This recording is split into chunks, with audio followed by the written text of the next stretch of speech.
Hello. How are you, madam? Good. How are you? I'm good. Hey, Liz. You joining us tonight? Excellent. And there's Sean. Sean's not normally with us. Liz usually is.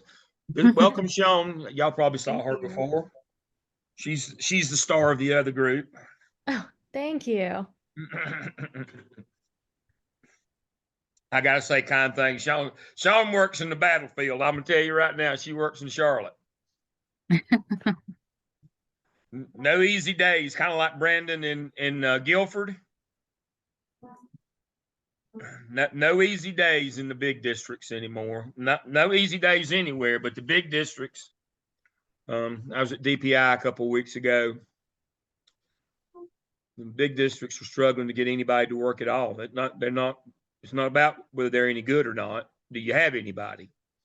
And so it's a tough gig right now. All right. So let me share my screen and we'll get started tonight. Stop my video. Let me stop my video to get my screen to share. There we go. All right. Well, welcome everybody. This is Zoom session 10. We've only got what, 4 more after this? I can't believe it. Time flies when you're having fun. Y'all probably not have as much fun as I am though, but I do get to read everything you write. So that's a lot of fun for me. All right. So let's go over our stars of the week here, the stuff that caught my eye this week. Then we'll talk about our weekly schedule. All right. I like what LaShonda had to say. She said, don't talk salary and benefits. Boy, that's a good idea. I can stop my share. So y'all have already figured out I'm not even the smartest fellow in this conversation. I hired a teacher so dumb one time that she thought when you asked her if she wanted her salary over 10 months or 12 months, that if she got it over 12 months, she'd get the same amount for all 12 months.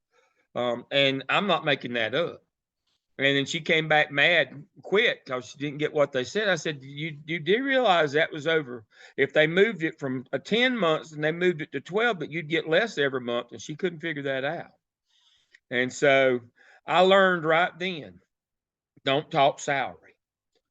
Because they'll blame you if they don't get what they think they ought to have, if their certification doesn't come through, if whatever scale they thought they were supposed to be on, their years, it all comes back. So don't talk money. Don't talk money when you're hiring people. It's not a good deal. I was in an interview session 2 or 3 weeks ago, the week before the break. I was in the interview section. And a person came into the interview. We all had a script. You got your questions, and I've got a list tonight. I'll flash it right quick. It's not important to read them. I just wanted to. So usually your district will have a list of questions. If not, your school will have it. If you're not, you should get you one. And so just a list of questions. Now, what you do is the members of the committee, you pick what questions you're going to ask from the list and what order you're going to ask them. And guess what? That's the deal. So that's the part of substantive due process is we got to have a list of questions and we got to ask everybody. Now, the procedural is we ask the same questions of everybody in the same order. And so at the college level, especially at private colleges, they don't always think that they have to follow the rules or the law. So I was sitting in an interview and I had read this lady's resume. And my adjudication she wasn't high enough to ride anyway. But they wanted, they need to get 3 people to come in. So they had her come in. And there was a person ex officio to the committee that really wanted her. Oh, she's my number one. I said, number one? How can she be number one? That's the only good thing I can say about her. She can fog a mirror. She's got no experience. She's got no credentials. As we used to say in football, she's small, but she is slow. She was not a good candidate. But man, you talking about answering the question just like that. Before the people on the committee could even get the questions out, she was already rattling the answers off of some pretty complex questions. And I was like, well, that's pretty simple. somebody's violated due process and sent her the questions. They prepped her. They given. She's not even smart enough to wait till they get through asking before she starts answering. So a person that was in there went off script and asked, and when it came his turn, he just asked a question that wasn't on the list. And you could see her just almost looking down. Oh, wait a minute, I didn't see that on the list you gave me. And he did that. He asked two questions, and for somebody who'd been rattling out these complex answers to these complex questions, and then got two fairly easy questions that they weren't prepped for, was just stuttered and stumbled and bumbled. So the point of the story is this: if we've been a public school, if we can still be sued as a private school for doing that somebody, if it was found out that somebody had given this interviewee a copy of the questions, which is complete violation of federal law. And then the person I knew that gave them to him, she was mad at the end, said, we got to capture those questions. We need to ask everybody else those hard questions. And I was like, no, you don't. They weren't hard questions, but you shouldn't be. But you folks have worked in the public arena. You've taken now a school law class, or most of it. The lady that did this, never been a school administrator, never worked in public school, never taken a school law class. So that doesn't excuse her behavior, but it happens, is what I'm saying. And you can't be a party to that. And if you feel like that's happened in an interview that you go to, you need to recuse yourself and move out of that, because a federal lawsuit's coming. Now, employment is federal, EEOC, the Equal Opportunity Employment Commission. Now, if one of the other candidates finds out that somebody was given the questions for the interview, oh my Lord, you lose your house, everything you got. So the whole notion here is you got to ask everybody the same questions in the same order by the same people. Everybody's experience has to be exactly the same. Liz, you got a question? Yeah, so does that mean if districts have a set of interview questions they use for a certain position, that they have to change it up every once in a while? Because after a few, I don't know, after a year or two of cycling through, there's enough, spread of information? What a great point. That's why I just showed you 156 questions on the principal interview list that I have. There's a reason why there's 156. Obviously, you don't ask 156 questions of one person. You pick 6, but you rotate. After every hiring round, we rotate for the next, is the way that I do it. Now we'll eventually hit on a question here or there, but there's no way to predict from that pool of 156 questions which 6 you're going to get.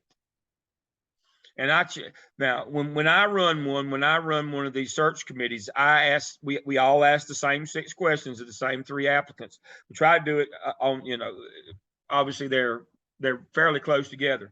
But now the next time, even if we're doing another round, if we don't hire anybody that round and we reopen the search, I'll switch to another 6. But that's a great point, Liz. You shouldn't use a set series of questions past that advertisement. You should move on to something, and even that the wording change. You'll notice that some of the questions on my list, the wording has changed a little bit. That's part of it too. Is don't give them the same list of questions in the same order every time with the same syntax. Yeah, you need to rotate those, because they'll know. They're just like kids. If you give the same test every year, they'll figure that out pretty quickly. And so, that's just like Thursday night when we do the interviewing session. One of the things I'm going to tell you is, don't ever say to a principal, you go in interviewing for an AP position, that, oh, I don't want this job here. I just want to find out what the questions are at the interview. That'd be about the dumbest thing. That you won't get another interview in that district. I can tell you that right now. But I've had people say that, no, I would really want to work here. It's too far from my house, or, it's not the kind of school I want to work, or whatever. I just wanted to come and go through the process to, get prepared for an interview at the place I'd really like to work. Well, it's not my job as a principal to prepare you for interviews. But people have figured out that when people are rushed and don't know the law, or aren't in any hurry to follow it, that they're very likely, if it's too two similar positions, they're very likely to get the same round of questions, but it's the same district. And so that's one of the things that they'll do. They'll go to a school that they're not really, it might be 2 or 3 hours from their house or an hour or whatever, and interview just to figure out what the questions are and go home and prep them. You should never do that. If you're not, don't ever interview for a job you're not willing to take. Let me say that again. Don't ever interview for a job you're not willing to take. The word will get out and then you won't get any. You've got to trust that you've learned enough from your experiences and your program that you'll be able to answer questions. And if it seems like you're prepped and that you know the questions, it'll come off that way, and you won't have a shot at the job. So make sure you understand that. So I like that LaShonda pointed out that, got the same question, same order, the same time. But now the next week, if you're doing for another job or that one didn't close, you can change. We do it in 3 and 3 at Gardner Webb. We do 3 if they don't want any of the 3 of them. Then when the next 3 we come in, we change questions. Same job, but everybody that now in that 3 gets the same questions. So what we do is we change on every round. We make sure that everybody in the same round gets the same question for the same job. If the president doesn't offer any of those 3 a contract, we consider the search to be started over again. We do the same thing. We pull the next 3 in. We pull them in 3 at a time for him, and then he picks the one he wants or doesn't. And more often than not, he doesn't. And then we pull 3 more. But we make sure we don't ask this 3 the same thing we asked the last 3. And it is inappropriate for somebody ex officio to the committee to come running in and try to put their thumb on the scale. I mean, if that had been public school, oh my Lord, everybody knew what was going on. So don't always be ethical and honest. Glenda made a point that at her school, they allow teachers to volunteer before being assigned supervision. I don't have a problem with that, but we can't get to the notion that some people volunteer for the worst jobs all the time, or some people volunteer for the good jobs all the time, so they won't get assigned the bad ones. That's the only problem with volunteerism. There's 3 or 4 things that need to be done after school this week. I'm gonna get the Key Club. They're easy, or I'm going to get, one of, like the honor society. I'm going to take the easy one. I'm not going to take the ones where they're probably going to be fighting and smoking dope. I'm not going to take them. So you got to be careful about letting people volunteer, because they'll always volunteer for the easy stuff. Tommy on his post on fundraising has got an excellent fundraising checklist. And he made a good point. His principal told him on budget, don't ever guess. You better ask somebody. Glenda said her district is offering child care as part of their employee assistance package. That sounds good on paper. I've tried to do that from the central office. The only thing worse than having a child care program is when you stop it. Oh, they're mad then. They're madder than a wet hornet then. So the thing you've got to understand, if you're going to get into that business, you got to commit. You've got to commit. Now, I ran one when I was principal in Morganton.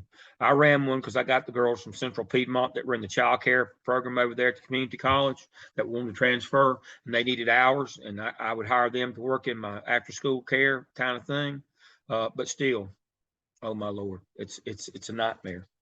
But if you start one, boy, if for teachers, and then you can't follow through or won't follow through, or you can't get people, oh, it's worse than never having had one at all. Just got to be careful on that.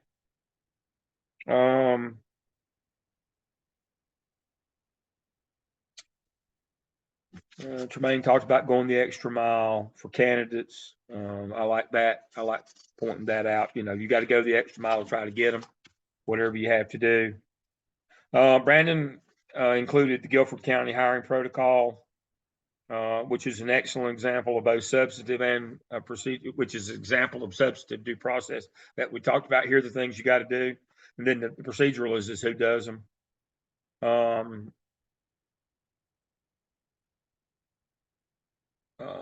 Megan talked about Title IX complaints.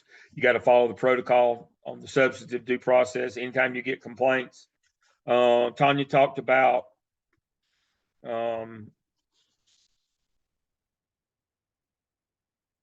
budget, and she had in his 5 of her principals, top 5, her principal said he would rather spend the money on positions or people than on programs, because people teach kids and build relationship with kids. That's applaudable, but it sounds a lot better on paper than in reality sometimes. The problem with hiring people is that expectation of continued employment, and you got to come up with that money every year. You better make sure that it's you're not scrambling trying to sell candy or mattresses to get the money. They're having a mattress fundraiser at the high school in my community. Now that tells you how wealthy the community is I live in. They're selling mattresses. And I asked, how much does a mattress cost? They said $500 to $1,000. I'm like, man, I used to struggle to sell $2 candy bars, but I was on the other end of the county. I love what Tanya said, and this is one of my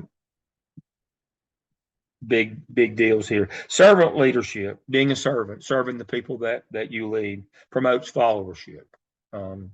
People will follow you if you serve them. Jesus washed the feet of his disciples. You don't need to wash anybody's feet, but you need to serve you understand that leadership is service.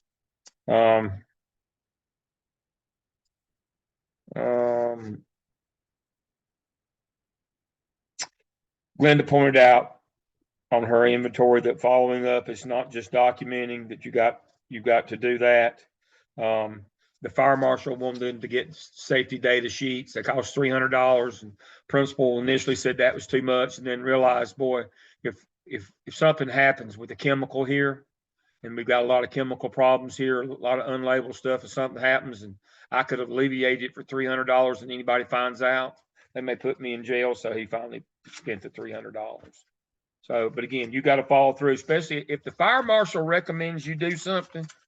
That's kind of like, well, I better not. That sounds, I guess, sexist. That's kind of like when my wife recommends I might want to do something on my honey-do list. It's not really a recommendation. It's not voluntary, trust me. But I've been married for soon to be 40 years this summer, so it's worked out so far. But I just do what I'm told. So that's the same way when the fire marshal comes. You just need to do what you're told. If the fire marshal says you need to buy these safety sheets because you've got a chemical labeling problem and a chemical storage part, you might better do that. Even if you have to write the check yourself, you need those sheets. That might not stop an accident from happening, but you'll be covered liability-wise if they do that. LaShonda reminded us that districts have approved vendors, and that's part of the fundraising process, is you have to tell them who you're going to raise the money with. And she made a good point. Find out who else they've been in partnership with, other schools, and talk with those people about the fundraising if you hadn't fundraised with them before. I think that's a great idea. Find out, from other people how well they work or don't work. And then the last thing is, now I've seen this happen before. Some places get away with it and some don't. Is holding kids in their classrooms at dismissal time until their bus is called. They've got some construction going on at Amy's place, and she said that they can only accommodate 4 buses at a time. They have to take them and load them and call 4 classrooms at a time out to the bus lot. Sometimes that's a supervision nightmare, in that you don't have, if teachers are in the room with kids, the first groups out there, as the teachers bring them out and stay, you're okay about the second half of the dismissal. What about the first half when you're bringing all them kids out there and you don't have 1 to 45?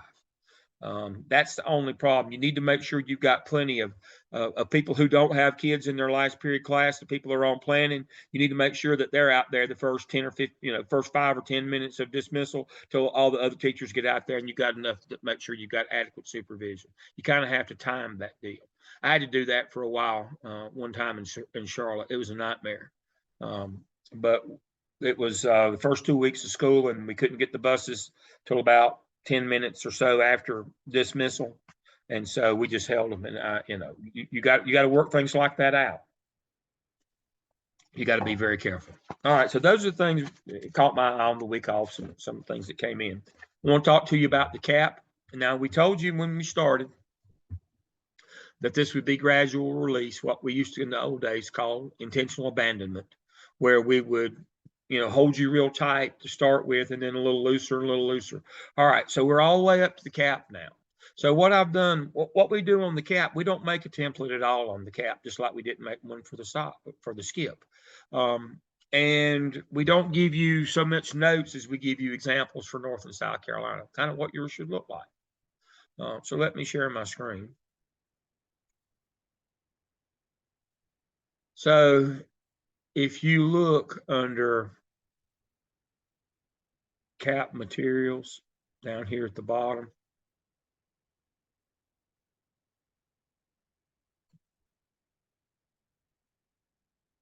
cap materials, what you'll see is I have a couple of North Carolina examples and a couple of South Carolina examples. Now, one of them's better than the other. One of them is just getting by, and one of them is really good. Now, you should be able to tell the difference between those two at this point. And right here's a couple of drop boxes, and I'll put you more if you go past the first two for review. I'll drop a couple more of those in there for you, but here they are. So let's look at the task and the prompts for the cap. All right. So now, again, just like with the skip, the whole key to the thing is in the very first prompt. And you got to follow. If you don't get this part right, every other task will be wrong. Now, this is a four part. This is a 4-task one, but it's actually 4 real tasks. The last one is not writing competencies. There's actually 4 tasks that you have to do in this one, and they have multiple prompts. But now here's the thing: from North Carolina, you pull the teacher working conditions survey. You pull the teacher and parent survey in South Carolina. These are the 5 areas that you've got to look at. Now, you say to me, well, Dale, I want to look at managing student conflict. Okay. But you can't substitute it for one of these. I want to look at, we just looked at community in the skip, but if you want to look at parent community, that's fine with me. But you can't substitute it for one of these. These 5 have to be in here, period. Don't be one of them people say, well, that's real high at our place. I need to see all 5 of these in all 4 of the tasks. Let me say that again. I need to see empowerment, leadership, facilities, resources, and time in all 4 of your tasks. You have to address these. We never not address these. I can't tell you the number of times I've seen them be addressed in prompt 1 of task 1, and then they start with managing student conduct in 2, and I never see them again. These 5 will be consistent in all 4 of your tasks. If you get that part right, this one's really easy, not hard at all. So now empowerment is teacher leadership. Leadership is school leadership. Let me say that again. Don't make that mistake. Empowerment is teacher leadership. That's the section on the TWC. Teacher leadership. That's empowerment. School leadership is the leadership here. Facilities and resources are in the same section. Top half's one and the bottom half's the other. Make sure you don't pull 2 facilities or 2 resources. Make sure you got one on facilities and one on resources, and the other is on time. All right. Everybody got that? All right. You do a needs assessment. How in the world do you do a needs assessment of these? It's real simple. You look at these 5 on your teacher working conditions survey, and you pick the lowest item or 2 of these 5, and you resurvey them back out to your faculty. And you ask, and you say to them, metaphorically, you don't type this out, are these items really low, or were you just mad at the principal that day? We double check our data. We make sure that these actually are low, because sometimes things change. Sometimes it's a year or more since this thing was taken. We want to double check. Now, no more than 2 items. Your survey should have no more than 10 questions. It can only have 5. You can have 1 low item from each of these, but you're going to follow up on the lowest item in these areas. So let's do that right quick. Again, I'll use the teacher working condition survey, NCT survey.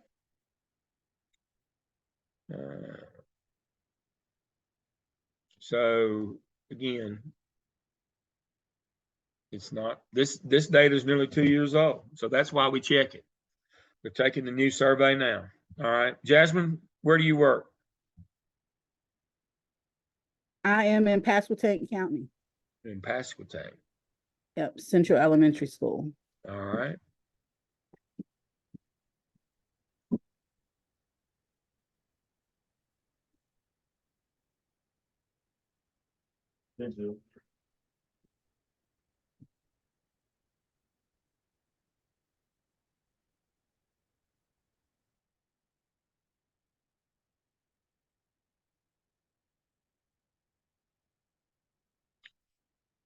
How am I missing it? That's because it'll probably say Elizabeth City, Pasquotank. Oh. Yep, that's me. I just thought about that. You're not close to Sheep Harney, are you? I am close to Sheep Harney. I used to work at Sheep Harney. Would you believe that a principal brought a group of teachers from Sheep Harney all the way to a half hour past Morganton to visit me, and they rode an activity bus without any heat or air conditioning all the way from Sheep Harney to Oak Hill?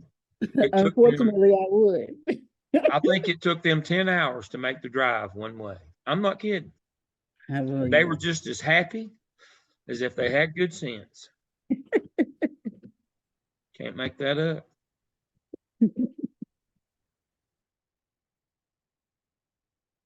You can do it. Go back.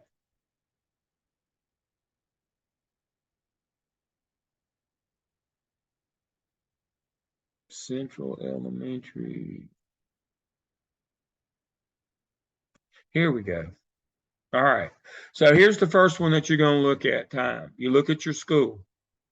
All right. So this one, obviously, at 58, teachers having sufficient instructional time to meet them. So that's going to be the one that you're going to and now you're going to resurvey it just like it reads right there. You're not going to change it or disguise it or try to, tease it like, my hair. There's nothing there to tease. You just write it. You send a survey with that exact question, because that's the lowest one. If there's anything else on there that catches your eye, you would get it. Okay, now facilities and resources. As I told you, the first half of it is resources. All right, so that one's probably going to be this one right here. Access to appropriate materials. And then the second's going to be facilities, and this one down here. Internet's bad. I would do that one, and cleanliness. Where's it? 79. I'd do those two. So now I've got 3 already. 1, 2, 3 from that one and 1 from that. So I've got 4, and I've covered 2 of those. Teacher leadership. I would do that one right there. Take steps to solve problems. That's your 5th question. School leadership.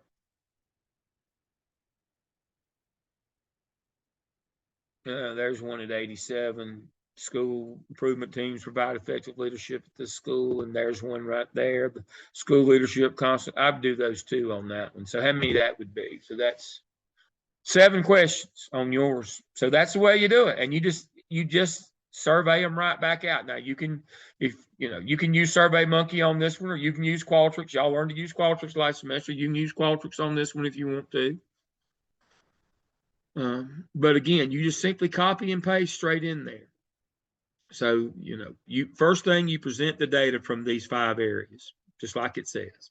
And then you do a needs assessment. So that's task 1. All right, let's go back to Dr. that. Lang. Yes. How could you find one for South Carolina? How would you do South Carolina? Okay. What we need to do on South Carolina, let's go back to our content, is look at the example.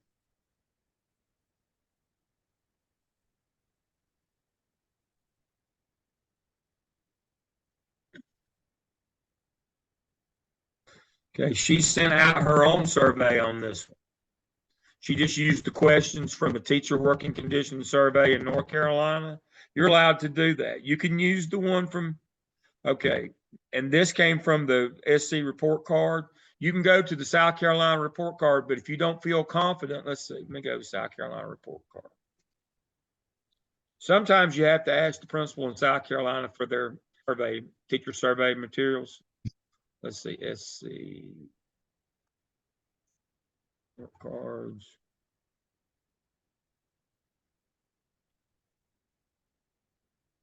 Move that out of the way.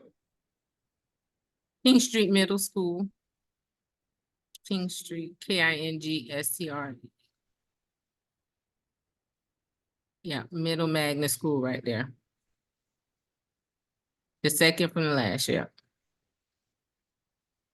Okay, academic achievement. That goes. Right here is usually where we're looking at right here. Teacher perceptions. There you go. See your teacher data there. Mm-hmm. And so what you're looking for again is teacher empowerment, school leadership, facilities. Let's see what we got here. School safety, social, physical environment. There we go. Social, homeschool learning environment, surveys return. Yep. Dr. Lamb, I asked my principal for all of the actual Yep. specific data to that, and that was much better and much more. Yeah, that's what I than said. If you'll just the ask your summary. principal, So, they've got it yeah. all exactly. They've got it summarized. That's what most folks do. So I think the other one, that's what they did. But yes, that is exactly right. You just ask your principal and they have it all for you. Student safety. Yeah, they have it all already collated, all of your survey data already collated in South Carolina. You just have to ask the principal for it. That's a good thing. And they'll know that you're working on that. Excellent. Yeah. So the first one, you do the analysis, you look at the 5 areas, you present them. Let's look at the North Carolina one right quick.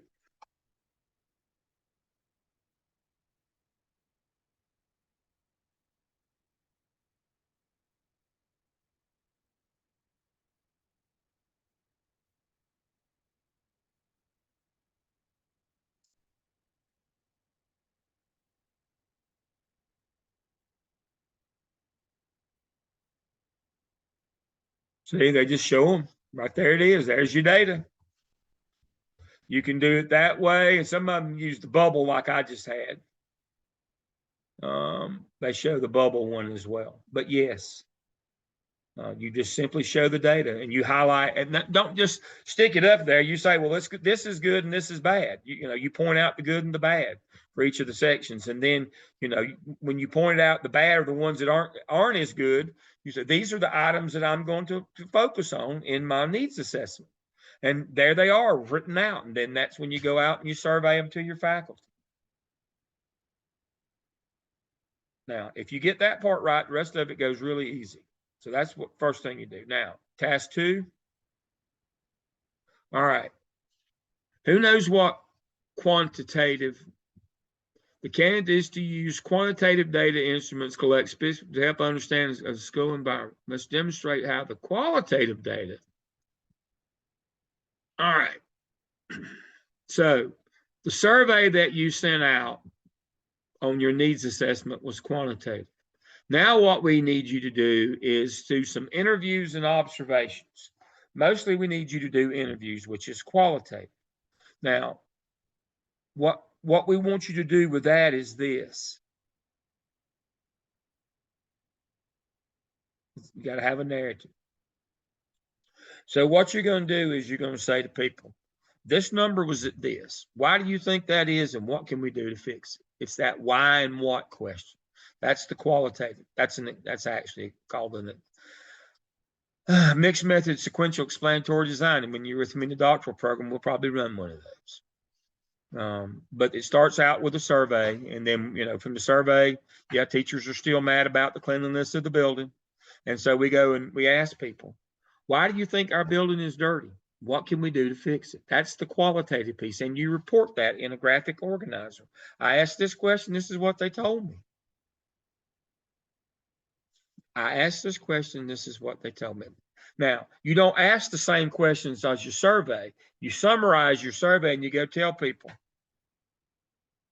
40% of the people in the building are still mad about the cleanliness of the building. Why do you think that is? What can we do to fix it?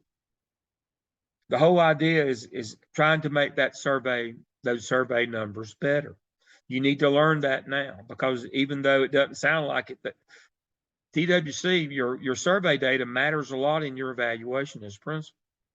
You got to get in the habit of trying to do better. Now, why do we have teacher working conditions survey in North Carolina and the equivalent in South Carolina? Why do we have that? Which of the laws that we've talked about this semester is exactly the reason why we have to have it? It was passed in 1991, 33 years ago. What was passed in 1991 during the Bush administration?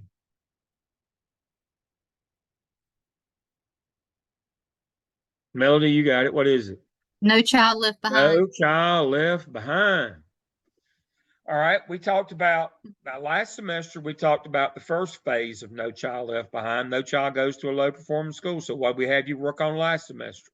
Instruction, doing a data dive, assessing your needs, where you're weak instructionally, trying to put a closing the gap program in so that your school wouldn't be low performing. All right.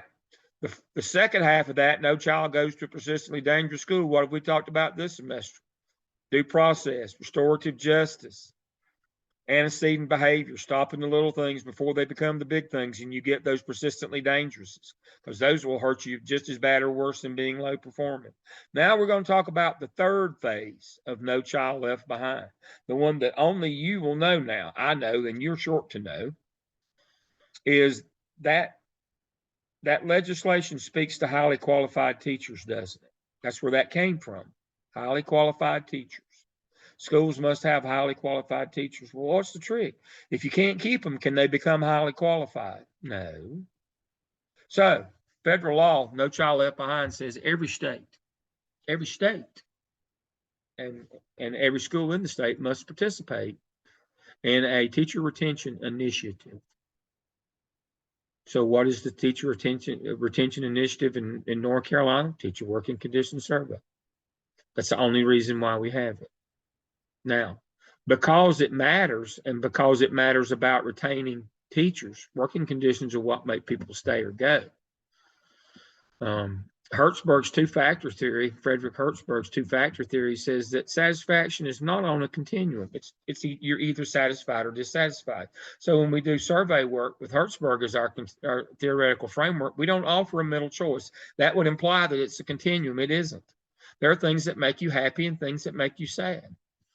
Now, principals, you cannot be a satisfier. Satisfiers are working conditions. You can be a dissatisfier if you're a butthole, but you can't be a satisfier. So that's the notion here is that you got to work on working conditions in order to retain teachers. Federal law says we have to do that. So that's part of the principal's evaluation, is the scores on that exam, on that survey. So you really got to work on that. Really got to work on it. And this is how you do it. Your first thing is you present your data. We're looking at these 5 specifically.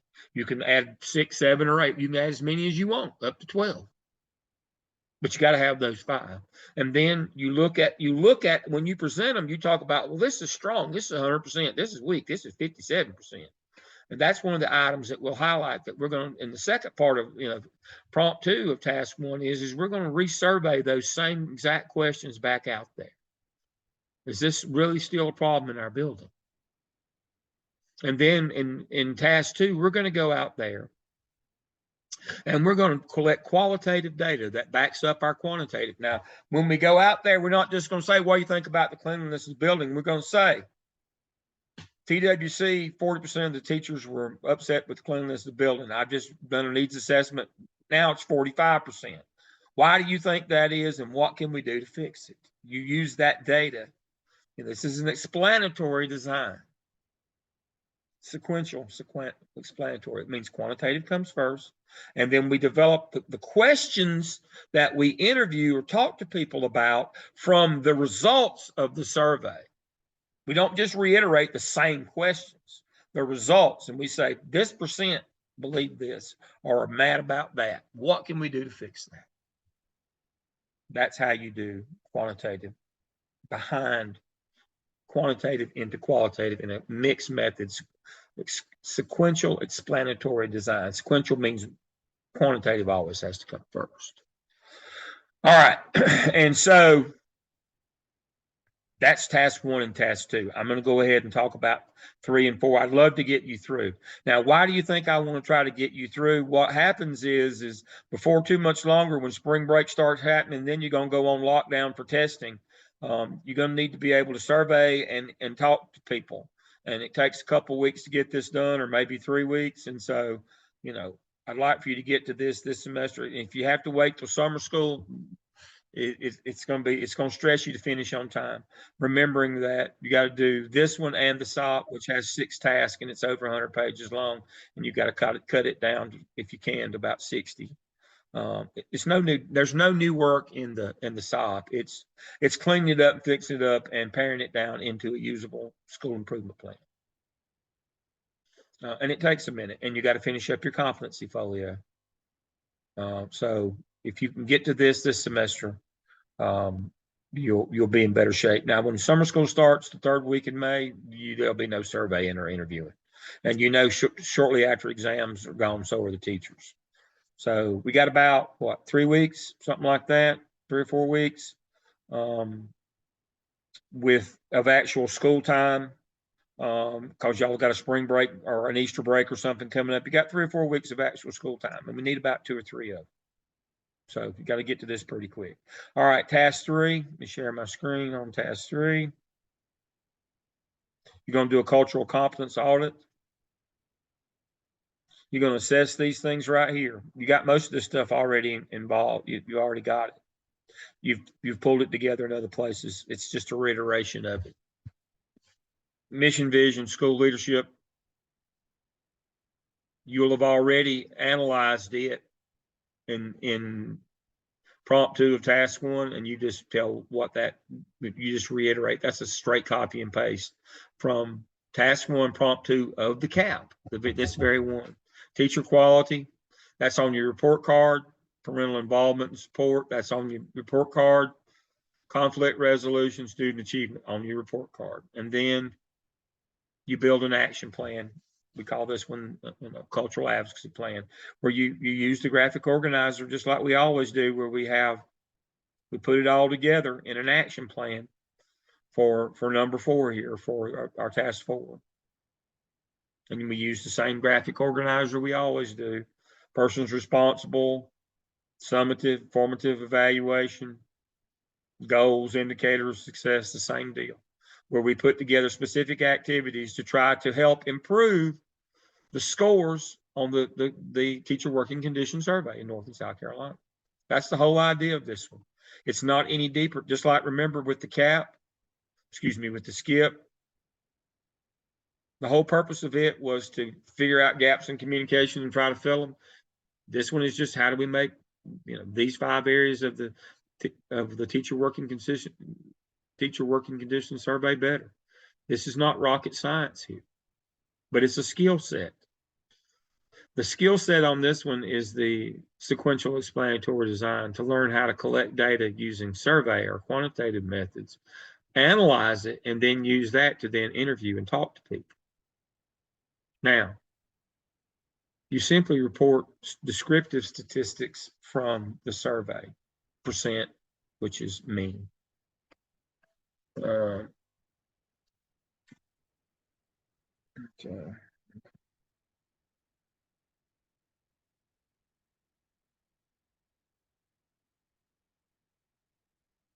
And so,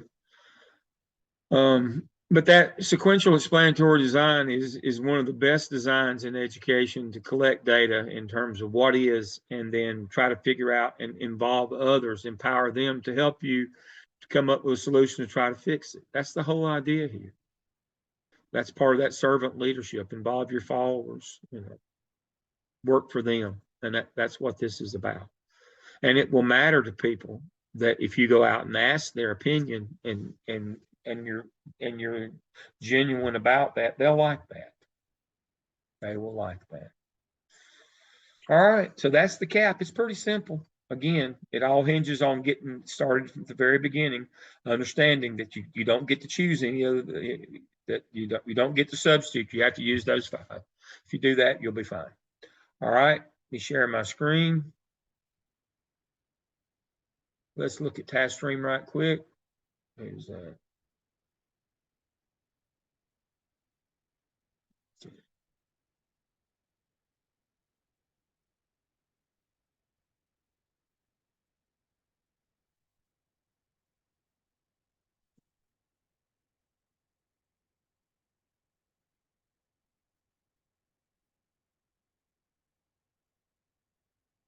Please remember that your competency folio, if you hadn't visited in a while, is not in your DRF portfolio.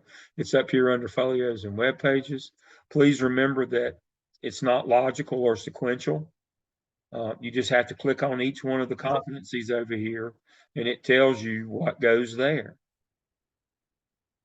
You know, one from the app sale, one from the SIOP, and one open-ended. So if you want to put one there, if you've got a good open-ended one, like when you held a parent meeting, you know, for communication and, you know, presented your family math night and you were there and had a part on the program or something, that would be a good open-ended one. Otherwise, there isn't one from one of the evidences this semester, but you can still put one there if you want to. So remember, looking at our list of open-ended, there's the ones from the actual evidence, these right here. So if you addressed a small group of parents or adults, like at family math night or family reading night from the skip, that would be a communication one. And if you did it over Zoom, it would be a digital one as well. But right here, the OMA, here are the artifacts that you will have produced this semester as a byproduct of your work. Here they are. And I've got them categorized as to what they are. So for your SACS report that you collected in OMA Task 1 and your report card, that matches competencies 10, 16, and 18. If you don't remember what they are, I've got them numbered right here. 10 is global perspective, 16 is results orientation, and 18 is systems thinking, something like that. And then here are the ones from the skip that we're just now finishing up. These are the ones, if you've got any of this stuff, these are artifacts from the skip. And so as you go through each one of these, change management, again, app sales SIOP, if you've got an open-ended one, and you can go and look and see what that might be. If you got one, that would be a place for it. Again, open-ended, open-ended. Oh, here you go. You can put 2 in this one. One from the OMA and one the skip under customer focus. So let's go back and look at that. Let's see what we might have under that. Customer focus is 5. So let's look right here. 5 would be, where you did your audit in task 1 of the OMA, when you remember when you did your special POPs audit, that would be an artifact. And let's see. Right here, if agendas, correspondence, if you had one of them parent nights, there you go, right there. There's a 5 on that one. Tells you what you should have if you did these things. See how that works? It's pretty simple. It's just coded by number. You just simply got to look at each of your competencies over here. Okay, here's one from the skip for number 6. Just find number 6. Oh, that's what I've got that. I've got that. Dialogue inquiry. All right. Open-ended one there if you want one. One from the CAP. If you get that done this semester, you can pull one from the CAP. CAP again. CAP again. Any of them open-ended. Oh, here we go. Skip on judgment. Right down the line. And make sure you read this about digital. But most of your stuff's going to be digital. If you upload a picture, that's digital anyway. And again, just hit attachments. Use attachment if you can, because if you use text and image, it actually is better, but it limits your download size. Pictures won't usually upload. Now, PDFs will upload using text and image, but pictures usually won't. You need to attach it separately using the attachment. But if you got videos, if you got links right here, you can see how it works. But everybody understands how we do our competency folio. We go through each one of these, and it tells us one from the CAP this semester and one open-ended.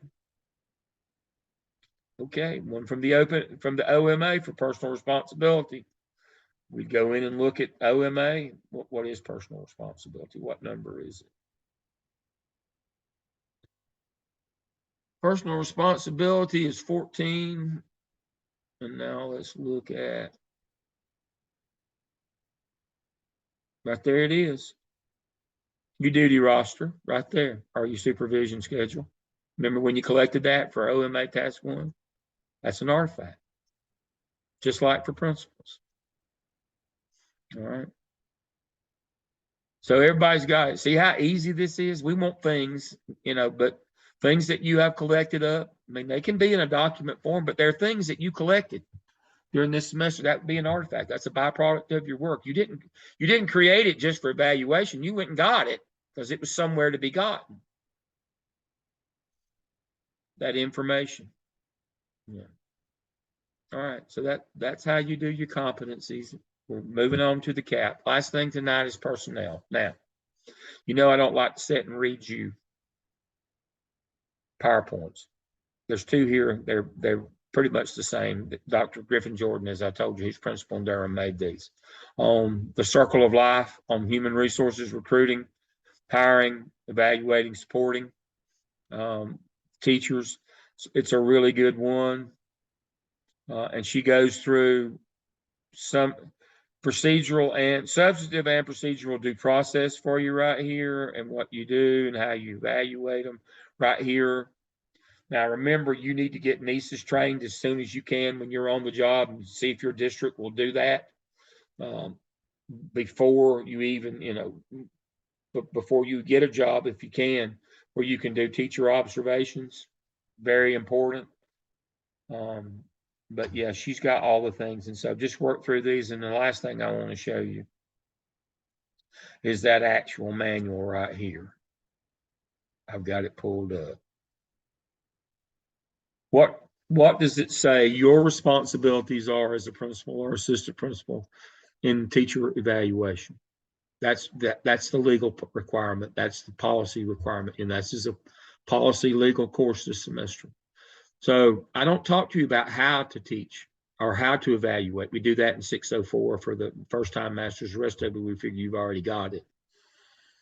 But this is what your legal responsibilities are. Know and understand the North Carolina professional teaching standards. Same for South Carolina. Participate in training to understand and implement. Now, most districts will not let you do teacher evaluation, even if you get hired as an AP, until you have passed your evaluation training.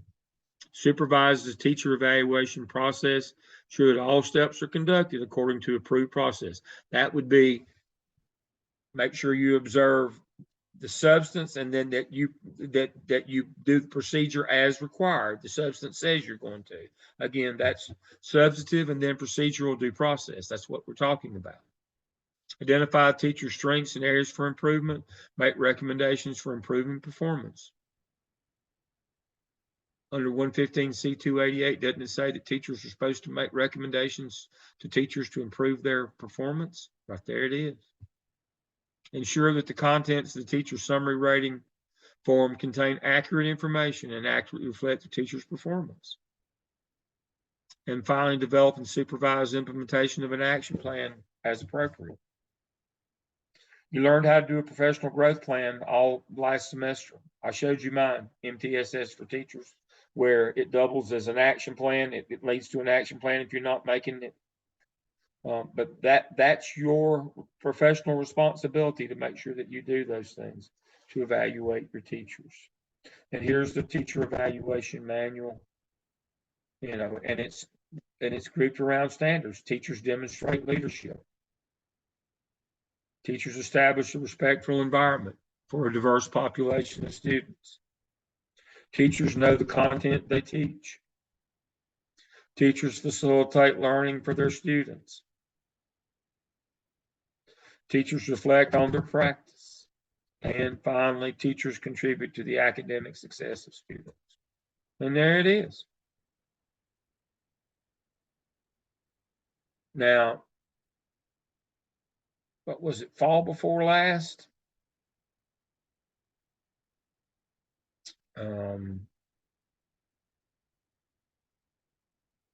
I had a group of 604 and I was caddying for their instructor. I was her coach. Because we doubled up, we did 2 hours a night. I probably told you the story of the Gaston County group. We had 14 and we did regular 604 content for an hour. And then we did NESIS training. And we got them. So when they finished 604, they had both NESIS and they had 604 credit and they were prepared to do teacher observations. 12 of them got hired immediately to BAPs. And so that was a special program that we were running. Having gone through that, and it had been a minute since I had gone through it myself, led teachers through it as a principal, enforced it as a central office person.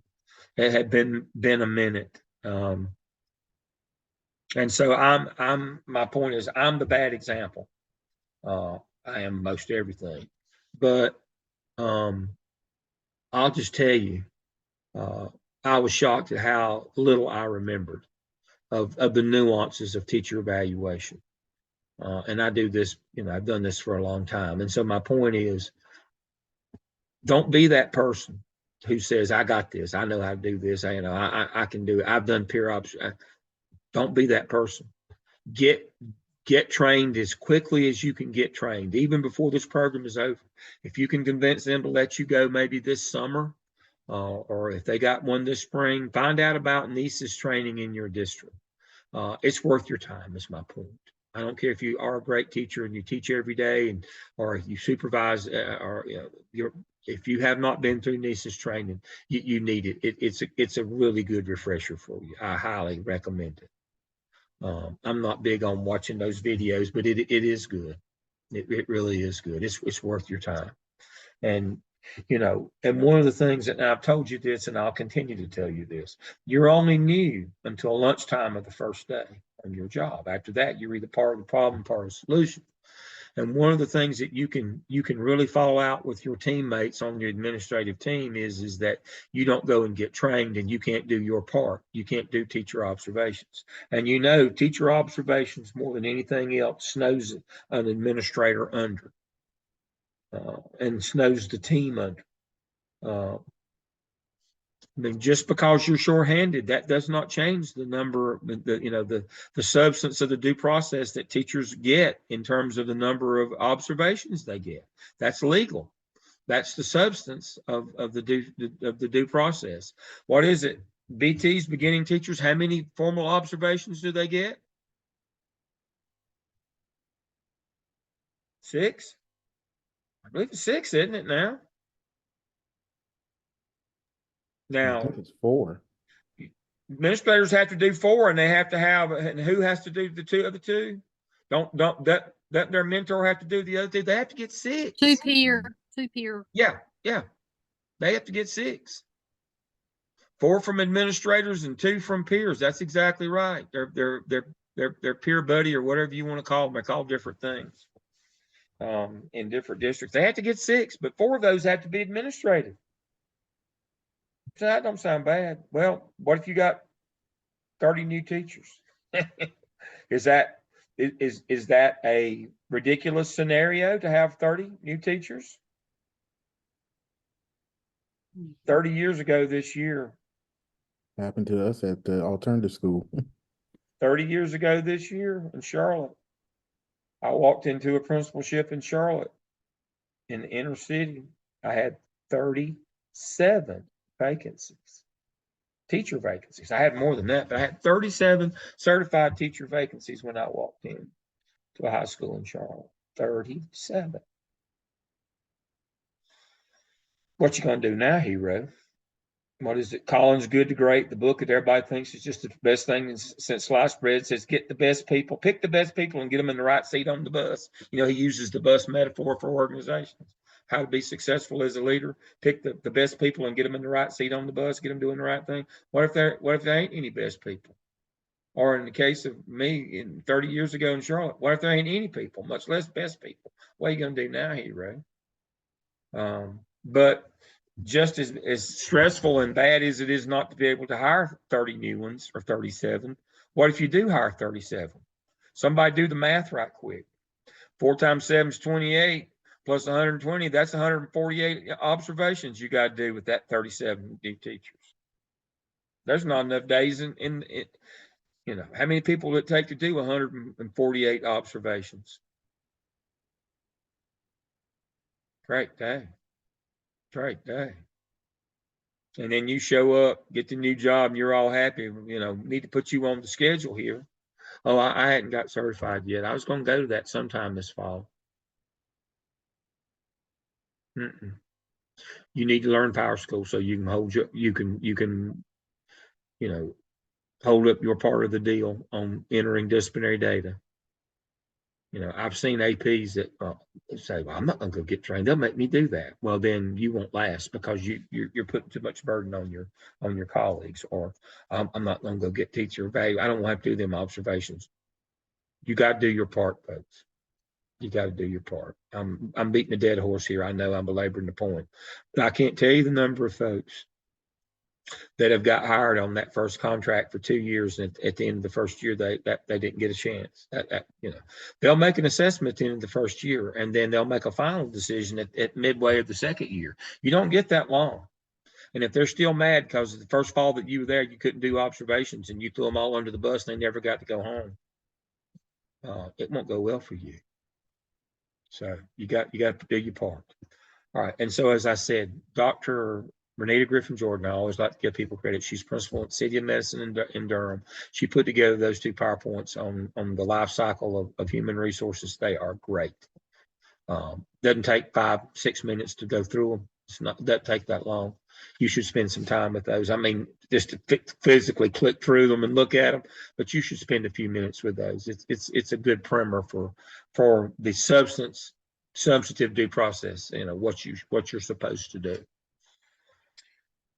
Okay, we've talked about the CAP tonight. We've talked about our competency folio, how easy that is to pull our open-ended or our specific artifacts from the evidences that we've done this semester, the OMA and the SCIP. We've got a leg up on getting the CAP started before the end of the semester.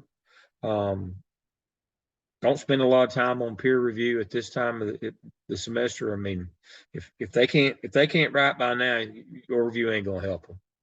Don't spend an inordinate amount of time on that. Move on through and knock out your task, and let's get these evidence rolling. I want you to be able to live and breathe this summer.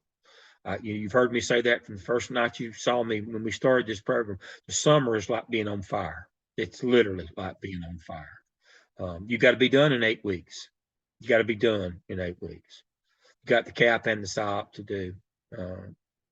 If I can count correctly, I don't have to take my shoes off. That's 10 tasks in 8 weeks, and a competency folio to finish up. And it goes so fast. Summer just blink and it's gone. So, our job is to get you out there, and if I have to carry you, we're gonna make it to the finish line here. All right. All right, questions you have for me? That's my part for the evening. Now it's time for y'all. Y'all have a good break.